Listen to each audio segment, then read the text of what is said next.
നമ്മുടെ രാജ്യത്തിന്റെ അഭിമാന സ്തംഭങ്ങളായവരെല്ലാം ഇവിടെ സന്നിഹിതരായി എന്ന് പറയാൻ കഴിഞ്ഞേനെ.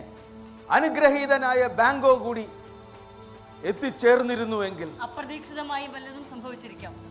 എങ്കിൽ തന്നെയും ഞാൻ അദ്ദേഹത്തെ കുറ്റപ്പെടുത്തും. അനുകമ്പ കാണിക്കുകയില്ല. അങ്ങിതേവരെ ഉപചാര വാക്കുകളാൽ അതിഥികളെ സ്വാഗതം ചെയ്തില്ല. ഇപ്രകാരം അഭിവാദനങ്ങളില്ലാത്ത വിരുന്നിനെ ആ പേരിട്ട് വിളിക്കാനാവില്ല. നീ ഓർമ്മിപ്പിക്കാൻ സമർത്ഥയാണ്. പ്രിയപ്പെട്ട അതിഥികളെ, നിങ്ങൾക്ക് നല്ല സ്വാദും ദീവന ശക്തിയും ഞാൻ ആശംസിക്കുന്നു.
Well, that brings us to the end of Talking Point, and that is the Onam special episode of Talking Point with the team, cast and crew of Abhinay Theatre Group. Well, a lot of members here have been associated with other plays as well. I will go to one of the most senior-most members of this team, and that is Mr. Srinivasan, who played the character of Banko, right? ഇത് ഓരോ play evolve ചെയ്യുമ്പോൾ ഒരു പുതിയ experience ആയിട്ട് കരുതപ്പെടുന്നു. And for you personally അതെന്തായിരുന്നു? What was your feeling about this entire play that and പ്രത്യേകിച്ച് character? ഈ പ്ലേയിൽ ശരിക്കും ടെക്സ്റ്റ് വായിക്കുന്നത് പോലെയല്ല, ടെക്സ്റ്റിൽ കാണുന്ന ബാങ്കോ അതുപോലെയല്ല ജ്യോതിഷ് ഇന്റർപ്രറ്റ് ചെയ്തിട്ടുള്ളത്. അപ്പം ഈ ശരിക്കും മാക്ബത്തിനെ പോലെ തന്നെ വളരെ എന്താ അത്യാഗ്രഹവും അല്ലെങ്കിൽ അതുപോലത്തെ സ്വഭാവമൊക്കെ ഉള്ള ഒരാളാണ്. സാധാരണ മനുഷ്യൻ്റെ പോലെ എല്ലാ സ്വഭാവം, എല്ലാ പ്രശ്നങ്ങളും ഉള്ള, എല്ലാ വീക്ക്നെസ്സും ഉള്ള ഒരാളാണ്. അതുപോലെ മാക്ബത്തിനോട് അസൂയയൊക്കെ ഉള്ള ഒരാളാണ്. അങ്ങനെയൊക്കെയുള്ള ഒരു പ്രത്യേക രീതിയിലാണ് ഈ ക്യാരക്ടറിനെ ചെയ്തിട്ടുള്ളത്. മറ്റേ ഷേക്സ്പിയറിൻ്റെ ഇതിനകത്ത് ശരിക്കും ഭയങ്കര നന്മയുള്ളൊരു ക്യാരക്ടറാണ്. എനിക്ക് ഭയങ്കര ഇഷ്ടമാണ് ബാങ്കോ എന്ന് പറയുന്ന ക്യാരക്ടറിനെ. ഷേക്സ്പിയർ പക്ഷെ അതുപോലെ ഒന്നല്ല ഇതിൽ ചെയ്യിച്ചിട്ടുള്ളത്. ജോഷിൻ്റെ നിർദ്ദേശപ്രകാരം നമ്മൾ ചെയ്യണമല്ലോ. അപ്പം അങ്ങനെ ചെയ്തപ്പോൾ ഇതിനകത്ത് വേറെ ഒരു രീതിയിലാണ് ബാങ്കോയെ ചെയ്തിട്ടുള്ളത്. വളരെ രസകരമായൊരു ക്യാരക്ടറാണ്. ഭയങ്കര ചലഞ്ചിങ് ആയിരുന്നു ഉറപ്പായിട്ടും. Okay. All right. Now I'll move on to one of the youngest members of the team here. ഞാൻ ആരുടെ അടുത്താണ് ആദ്യം പോവുക? I'll just go across to you. കോളേജിൽ പഠിക്കുകയാണ്. അപ്പോൾ ഇവിടെ പഠിക്കുന്ന കാര്യം പറഞ്ഞു കഴിഞ്ഞാൽ പഠിക്കുന്ന കാര്യമാണോ എന്നറിയില്ല, പക്ഷേ കോളേജിലാണെന്നുള്ള കാര്യം അറിയാമെന്നുള്ള പറഞ്ഞു Jyothish. So tell me which college you study in and ഇതെന്താണ്, ഇത് പാർട്ട് ടൈം ഹോബിയോ അമച്വർ ജോലിയോ, എന്താ ഇത്, ഇന്റേൺഷിപ്പോ, എന്താ സംഭവം? ഞങ്ങൾ ഒരുപാട് പേരുണ്ട്. മാരിവാനസ് കോളേജിൽ ഫൈനൽ ഇയർ മാസ് കമ്മ്യൂണിക്കേഷൻ വിദ്യാർത്ഥികളാണ്. ഞങ്ങൾക്ക് നാടകം ഇഷ്ടമാണ്, അതുകൊണ്ട് ഞങ്ങൾ നാടകം ചെയ്യുന്നു. ഓക്കെ. അപ്പൊ എങ്ങനെയാണ് മാനേജ് ചെയ്യുന്നത്? അവിടെ ക്ലാസ്സസ് ഒന്നുമില്ലേ? ക്ലാസ് നടക്കുന്നുണ്ട്. അറ്റൻഡൻസിന്റെ പ്രശ്നം വരുമ്പോൾ ഞങ്ങളത് ഞങ്ങളായിട്ടുള്ള രീതിക്ക് സോൾവ് ചെയ്തിട്ട് ബാക്കിയുള്ള സമയങ്ങളിൽ നാടകം. ഞങ്ങളായിട്ടുള്ള രീതിയാണ് എനിക്ക്. But how you enjoying it? Theatre pursue ചെയ്യാനും അതൊരു കരിയറായിട്ട് എടുക്കാൻ വലിയ പ്രയാസമാണെന്നും സസ്റ്റെയിൻ ചെയ്യാൻ വലിയ പ്രയാസമാണെന്ന് കേട്ടിട്ടുണ്ട്. അപ്പോൾ അതൊരു ഓപ്ഷനായിട്ട് കരുതുമോ? തീർച്ചയായിട്ടും. ഞങ്ങൾ കഴിയുന്നത്ര അത്ര തിയേറ്ററിൽ നിൽക്കണം എന്ന് ആഗ്രഹമുണ്ട്. ചെയ്യണം, തിയേറ്റർ ചെയ്യണം എന്നുള്ള ഭയങ്കര ആഗ്രഹമാണ്. ഓക്കെ. ഇതിപ്പോൾ ഈ മൈക്കിൽ സംസാരിക്കുമ്പോൾ ആളുടെ ശബ്ദം വരുന്നില്ല കേട്ടോ. 2 മിനിറ്റ് മുമ്പ് ഇവിടെ ഭയങ്കര ബഹളമായിരുന്നു. Okay, moving on to mister Rajesh. In fact ജ്യോതിഷിനെ തിയേറ്ററിലേക്ക് കൊണ്ടുവരാൻ തന്നെ രാജേഷ് ഏട്ടനാണ് കാരണം എന്ന്. So tell me about your association with theatre sir. നാടകയുഗം എന്ന് പറഞ്ഞിട്ടൊരു തിരുവനന്തപുരത്ത് ശക്തമായിട്ട് പ്രവർത്തിച്ചുകൊണ്ടിരിക്കുന്ന ഒരു നാടക സംഘത്തിനകത്ത് ഞാനും ഈ അഭിനയയുടെ തന്നെ ഫൗണ്ടർ മെമ്പറായിട്ടുള്ള രഘുചേട്ടനും ഞങ്ങളെ വിട്ടു പിരിഞ്ഞു പോയ അജയൻ ചേട്ടനും ഞങ്ങളെല്ലാം ഒന്നിച്ച് നാടകം വളരെ ഗൗരവമായിട്ടുള്ളൊരു കാര്യമാണെന്ന് പഠിച്ചു തുടങ്ങുകയായിരുന്നു. അപ്പോൾ പ്രൊസീനിയം രീതിയെ വിട്ടിട്ട് ഓപ്പൺ എയറിൽ നാടകം ചെയ്യുക, അങ്ങനെ രാഷ്ട്രീയ നാടകങ്ങളല്ലാതെ തെരുവിൽ നാടകം ചെയ്യുന്ന ഒരു രീതി, അങ്ങനെ ഒരു രീതിയിലാണ് ഞാൻ തിയേറ്റർ തുടങ്ങുന്നത്. അപ്പോൾ വർഷം എത്രയായി സർ? 22 വർഷം. 22 വർഷമായി. And then you have come a long way. I will move on to Parvathi ചേച്ചി നോ. പാർവതി ചേച്ചിക്ക് മൈക്ക് കൊടുക്കും. ചേച്ചി ഈ ഗ്രൂപ്പുമായിട്ട് അസോസിയേറ്റഡ് ആണ് and even you work both within the group and outside the group. As an observer ചേച്ചിയുടെ കാഴ്ചപ്പാട് എന്താണ് about this theatre groups and other theatre groups evolve in Kerala? ഒരു മീഡിയ പെർസ്പെക്റ്റീവ് ചേച്ചിക്ക് പറയാമല്ലോ, മീഡിയയിലുണ്ടായിരുന്ന. ധന്യ, ഒന്നാമത്തെ കാര്യം കമ്മിറ്റ്മെൻറ്റിന് നമുക്ക് ഒന്നും hats off to the commitment. ഒന്നിനോടും നമുക്ക് തുല്യം ചെയ്യാൻ പറ്റത്തില്ല. Nothing parallel to what they do. അതിൻ്റെ റെക്കഗ്നീഷൻ ഇല്ല, പൈസ ഇല്ല, വേറൊരു നിലയ്ക്ക് അറിയപ്പെടുന്നില്ല, ഒന്നുമില്ല. എൻ്റെ പകുതി ടാലൻറ്റുള്ള പകുതി കമ്മിറ്റ്മെൻ്റ് ഉള്ളവർ ഒരുപാട് പ്രശസ്തിയിലേക്ക് പോകുമ്പോൾ, പണം വാരിക്കൂട്ടുമ്പോൾ, ഇന്നത്തെ കാലത്തെ ഒരു എന്താ പറയുക മാർക്കറ്റ് ഡ്രിവൻ അങ്ങനെ ഒരു ലോകത്ത്, ഒരു കൺസ്യൂമറിസ്റ്റിക് വേൾഡിൽ നിന്നുകൊണ്ട് ഇതൊന്നും ആവശ്യം ഇല്ലാതെ ഈ ലൈവ് ആർട്ടിന് വേണ്ടി, ഈ കിട്ടുന്ന സന്തോഷത്തിന് വേണ്ടി നിൽക്കുന്ന ഒരുപാട് പേര്. അത് ഇപ്പം നിങ്ങൾക്ക് കാണാം, ഇവിടെ വരുമ്പോഴത്തേക്ക് ഇവിടുത്തെ ഒരു കെമിസ്ട്രി, ഞങ്ങളെല്ലാവരും തമ്മിലുള്ള സ്നേഹവും ചിരിയും ബഹളവും, ഇതിനപ്പുറത്തേക്കൊന്നുമില്ല. അത് തന്നെയാണ് സന്തോഷവും കാര്യവുമെല്ലാം. അപ്പോൾ അത് ഇവിടെ മാത്രമല്ല, തൃശ്ശൂരുണ്ട്.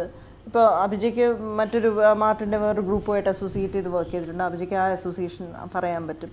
കേരളത്തിലെ അങ്ങോളം ഇങ്ങോളം ഇങ്ങനെയുള്ള ആൾക്കാർ വർക്ക് ചെയ്യുന്നുണ്ട്. പക്ഷേ ഇത് നമ്മളുടെ മീഡിയയിൽ എന്തെല്ലാം ഷോസ് ഹൈലൈറ്റ് ചെയ്ത് അങ്ങനെ ഇങ്ങനെയൊക്കെ ചെയ്യുമ്പോഴും ഈ ഒരു കാര്യത്തെ ആദ്യമായിട്ടാണെന്ന് തോന്നുന്നു ഇങ്ങനെ ഒരു ഷോ പോലെ ഒരു തിയേറ്റർ ഗ്രൂപ്പിൽ വന്നിരുന്നിട്ട് ഒരു ഷോ ടെലിവിഷൻ്റെ ചരിത്രത്തിൽ തന്നെ ചെയ്യുന്നതെന്ന് തോന്നുന്നു. അത് റോസ് മോൾ എപ്പോഴും ഡിഫറെൻ്റ് ആയിരിക്കുന്നത് പോലെ റോസ് മോളിൻ്റെ ആലോചന വേറെ ആയതുകൊണ്ട് ഇങ്ങനൊരു സംഘത്തെ കണ്ടുപിടിക്കാനും എന്താണ് ഇവർ ചെയ്യുന്നതെന്ന് ഒരു അന്വേഷിക്കാനും വന്നു എന്ന് പറയുന്ന ചെറിയ കാര്യം. എന്നെ സംബന്ധിച്ച് മീഡിയയിൽ നിന്ന് നോക്കുമ്പോഴത്തേക്ക് നമ്മൾ പലപ്പോഴും നമ്മളുടെ ആലോചന ഭയങ്കര സൂപ്പർഫിഷ്യലാണ്. ഇത് നേരെ കോൺട്രറിയാണ്. ഇവിടെ എന്ന് വെച്ചാൽ ഡെപ്തിലേക്ക് പോവുക. അതിന് ഒരു എന്താ പറയുക, നമുക്ക് അൺപാരലൽഡായിട്ട് വേറൊരു രഘുചേട്ടൻ എന്ന് പറയുന്ന ഒരു ആളെന്ന് പറയുന്നത് അദ്ദേഹത്തിൻ്റെ കമ്മിറ്റ്മെൻറ്റ് അദ്ദേഹം കാണിക്കുന്നത് ഊണിലും ഉറക്കത്തിലും എന്ന് നമ്മൾ പറയുകയാണെങ്കിൽ അത് തിയേറ്റർ മാത്രമാണ് ബ്രീത്ത് ചെയ്യുന്നത്. അദ്ദേഹത്തിൻ്റെ കമ്മിറ്റ്മെൻറ്റാണ് എല്ലാവരിലേക്കും സ്പ്രെഡ് ചെയ്യുന്നത്. ഇപ്പോൾ ജ്യോതിഷായാലും ഇവിടെ ഇരിക്കുന്ന ഓരോരുത്തരിലാണെങ്കിലും തിയേറ്ററിനോട് നമ്മൾ കാണിക്കേണ്ട കമ്മിറ്റ്മെൻറ്റ് നമ്മൾ പഠിക്കുന്നത് രഘുചേട്ടനാണ്. എനിക്ക് ആകെ ഇവിടെ വർക്ക് ചെയ്തുള്ള എക്സ്പീരിയൻസേ ഉള്ളൂ. ഞാൻ 2 വർഷമായി അഭിനയം വന്നിട്ട്. എന്നെ പേഴ്സണാലിറ്റി ഒരുപാട് മാറിയിട്ടുണ്ട്. ഒരുപാട് പെറ്റിയല്ലാതായി എന്ന് വേണമെങ്കിൽ പറയാം. ആദ്യത്തെ വാക്ക് നമ്മൾ ഒരുപാട് തരത്തിൽ മാത്രമായിരുന്നു. ഒന്നാമത് എൻ്റെ കാഴ്ച പോലും, ഞാൻ ആദ്യം തൊട്ട് പറയട്ടെ, എൻ്റെ ഫിസിക്കൽ അപ്പിയറൻസ് പോലും, അയ്യോ എനിക്ക് തടിയുണ്ട്, അയ്യോ ഞാനെങ്ങനെ ആൾക്കാരുടെ മുമ്പിൽ പോയി, അയ്യോ എനിക്ക് തടിയോ, ഞാൻ കൊള്ളില്ല, എല്ലാം ഞാൻ എന്നായിരുന്നു. ഇപ്പോൾ അത് കംപ്ലീറ്റ് ആയിട്ട് മറന്നുപോയി. ഞാനിങ്ങനെയാണ് എന്ന് വെച്ചാൽ അധികം മറന്നു. അക്സെപ്റ്റൻസ് അല്ല, ഞാൻ അതിനെ വിട്ടു എന്നുള്ളതാണ്. മറ്റേത് ഞാൻ സത്യത്തിൽ ആലോചിക്കുമ്പോൾ ഈ ഞാനെന്ന ചിന്ത, ഈ സെൽഫ് കോൺഷ്യസ് എന്ന് പറയുന്നത് നമ്മൾക്ക് സെൽഫ് കോൺഫിഡൻസ് ഇല്ലായ്മയല്ല, too much in love with yourself. അതുകൊണ്ടാണ് ഇത്രയും നമ്മൾ നമ്മളെ തന്നെ സ്നേഹിച്ചുകൊണ്ടിരുന്നത്. അത് പ്രധാനമായിട്ടും അത് പോയി എന്ന് തോന്നുന്നു. ഇവിടെ പിന്നെ നമ്മുടെ പ്രയാസങ്ങളെക്കുറിച്ച് ഒരുപാട് ആലോചനയുണ്ടായിരുന്നു. എനിക്ക് അങ്ങനെ വിഷമമുണ്ടെങ്കിൽ ഇവിടെ വന്ന് ഇവിടുത്തെ ആൾക്കാർ ഈ വിഷമങ്ങളൊക്കെ മറന്നിട്ട് ഈ കമ്മിറ്റ്മെൻറ്റോട് നിൽക്കുന്ന കണ്ടപ്പോൾ നമുക്ക് അങ്ങനെ ഒരു കാര്യമേ പറയാൻ പറ്റാതെയായി. അങ്ങനെ ഒരു വിഷമം ഇല്ല സത്യത്തിൽ. ഈ കുട്ടികളൊക്കെ ഇപ്പോൾ വന്നിട്ട് ഇവരുടെ സ്വഭാവത്തിൽ വന്ന മാറ്റം അവരോട് ചോദിക്കണം. എന്ന് വെച്ചാൽ യങ് ജനറേഷനെ കുറിച്ച് നമ്മൾ എന്തെല്ലാം പറയും, ലിവൈസിൻ്റെ മറ്റേ ജീൻസ് വാങ്ങിക്കണം അച്ഛനമ്മയെ നിർബന്ധിക്കുന്നത്. അങ്ങനെയല്ല, ഇവിടെ വന്ന് ഇവിടുന്ന് ഉണ്ടാക്കുന്ന പൈസ കൊണ്ട് വീട്ടിൽ സ്വന്തം കാര്യം നോക്കണം എന്ന് വിചാരിക്കുന്ന കുട്ടികളുണ്ട് ഈ കൂട്ടത്തിൽ. ഞാൻ പ്രതീക്ഷയോട് ചോദിക്കട്ടെ, പ്രതീക്ഷ എന്ത് മാറ്റങ്ങളുണ്ടായത്? പാർവതി ചേച്ചി പറഞ്ഞാൽ മതി.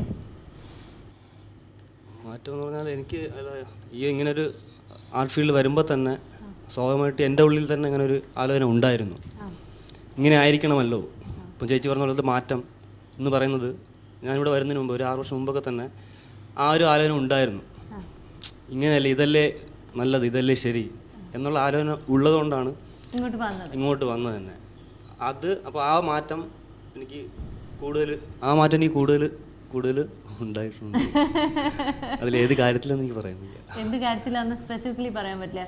പക്ഷേ അല്ല, ഏത് സാഹചര്യത്തിലും മീൻസ് ഇപ്പം അതിലൊരു പ്രധാന കാര്യം, ഇവിടെ വരുന്ന ആൾക്കാർ ചിലർക്ക് പെട്ടെന്ന് ഈ ഒരു സാഹചര്യത്തോട് അഡ്ജസ്റ്റ് ചെയ്യാൻ പറ്റില്ല. ചിലർക്ക് കിച്ചണിലോട്ട് കയറാൻ തന്നെ, ഞാൻ ലൈഫായിട്ട് ബന്ധപ്പെട്ട് പറയുക, വേറെ കാര്യത്തിലല്ല. പക്ഷേ കുറച്ച് നാൾ അങ്ങനെയുള്ള ആൾക്കാർ ഇപ്പം ഭയങ്കര പുറത്ത് ഹാഷ് ബുഷായിട്ടൊക്കെ ജീവിക്കുന്ന ആൾക്കാർ പെട്ടെന്ന് ഇവിടെ വരുമ്പോഴത്തേക്കും ഭയങ്കര ഇറിറ്റേറ്റഡ് ആവും. ഇവിടെ പൊടി ചിലന്തി വല്ല ഇങ്ങനത്തെ കാര്യങ്ങളൊക്കെ ഭയങ്കര പ്രശ്നമാവും. പക്ഷെ അവർ 1-2 ആഴ്ച കഴിയുമ്പോഴത്തേക്കും ഭയങ്കര രസമായിട്ട് അവരെന്നെ കിച്ചണിൽ കയറും. അങ്ങനത്തെ മാറ്റം ഉണ്ടല്ലോ. ഞാൻ ഒബ്സർവ് ചെയ്തതാണ്. അതൊരു ശരിയാണെങ്കിൽ എന്നോട് ക്ലിയർ ആയിട്ട് പറയണം. ഒരു മറയില്ലാത്ത കുറേ ആൾക്കാരെയാണ് ഞാൻ കണ്ടത്. ഒരു മുഖംമൂടി ഇല്ലാതെ തുറന്ന് പെരുമാറുന്ന, തുറന്ന് ചിരിക്കുന്ന, തുറന്ന് ദേഷ്യപ്പെടുന്ന, എല്ലാ emotions and right there on their faces. അതൊന്നും മറയ്ക്കാതെ വളരെ ക്ലിയർ ആയിട്ടുള്ള ഒരു ഇക്വേഷനാണ് ഞാൻ ഇവിടെ എല്ലാവരും നിങ്ങൾ തമ്മിൽ ഞാൻ ഇത്രയും നേരം സ്പെൻഡ് ചെയ്തപ്പോൾ ഞാൻ കണ്ടത്. And beautiful. കാരണം നമ്മൾ ഡീൽ ചെയ്യുന്ന ഒരു വേൾഡ് വളരെ സൂപ്പർഫിഷ്യൽ ആയിട്ടൊരു വേൾഡ്, വളരെ റിയൽ ആയിട്ടുള്ള ഒരു എക്സിസ്റ്റൻസ് ആണ് എനിക്ക് അനുഭവപ്പെട്ടത്. Is it true? 100% ഒരു തരത്തിൽ ഇപ്പോൾ സാധാരണ മനുഷ്യരിൽ നിന്നും ഉള്ള എല്ലാ പ്രശ്നങ്ങളും ഉണ്ടെന്നിരിക്കെ തന്നെ വലിയ അത്തരത്തിലുള്ള മാറ്റം ഒന്ന് ഈ തൊഴിൽ ഡിമാൻഡ് ചെയ്യുന്നൊരു വിഷയമാണ്. ഒന്ന് ഇപ്പോൾ സിനിമ പോലെ ഒരാളുടെ ടേക്ക് എടുത്തു മറ്റേ ആക്ടറിനെ കാണണമെന്ന് പോലുമില്ല. ഇത് ഞങ്ങളൊരു 10-20 വർഷമായിട്ട് മിക്കവാറും ആൾക്കാർ ഒരു നാടകം കഴിഞ്ഞ് പരസ്പരം കണ്ടേ പറ്റുള്ളൂ. എല്ലാവരും പരസ്പരം. അപ്പോൾ ഇത് ജീവിതമായിട്ട് വളരെ അടുത്ത് നിൽക്കുന്ന ഒരു ആർട്ട് ഫോമാണ്. അപ്പോൾ ഓരോ ദിവസവും ഓരോരുത്തരും കോൺഫ്രണ്ട് ചെയ്തിട്ടുണ്ട്. പല വ്യത്യസ്ത സ്വഭാവമുള്ള വ്യത്യസ്ത ബാക്ക്ഗ്രൗണ്ടിൽ നിന്ന് വരുന്ന ആൾക്കാർ അവരവരുടെ ഇൻഡിവിജ്വാലിറ്റിയിൽ ഇവിടെ നിലനിൽക്കാൻ പറ്റില്ല. ഈ മാധ്യമം ആവശ്യപ്പെടുന്നത് അതിന് അവനവൻ്റെ ഐഡൻറ്റിറ്റിയെ മറന്നിട്ട് നാടകത്തിന് വേണ്ടി നിൽക്കുക എന്നുള്ളത് ഈ മാധ്യമം ആവശ്യപ്പെടുന്ന ഒരു സ്വഭാവവിശേഷമാണ്. അപ്പോൾ അത് മനുഷ്യനെ ഭയങ്കരമായിട്ട് മാറ്റും. പരസ്പരം അങ്ങോട്ടും ഇങ്ങോട്ടും അംഗീകരിക്കാനും പരസ്പരം വഴക്കുകൂടാനും, നന്നായിട്ട് വഴക്കുകൂടാനും, ക്ഷമിക്കാനും, സ്നേഹിക്കാനും, ജീവിതം പോലെ തന്നെ ഇതിന് നാടകത്തിന് അങ്ങനെ ഒരു സ്വഭാവമുണ്ട്. അത് അവൻ്റെ പേഴ്സണാലിറ്റി മാറിയാൽ തന്നെ ഇതിനകത്ത് നിന്ന് പോകാൻ പറ്റുള്ളൂ എന്നുള്ളതാണ് ഈ ആർട്ട് ഡിമാൻഡ് ചെയ്യുന്ന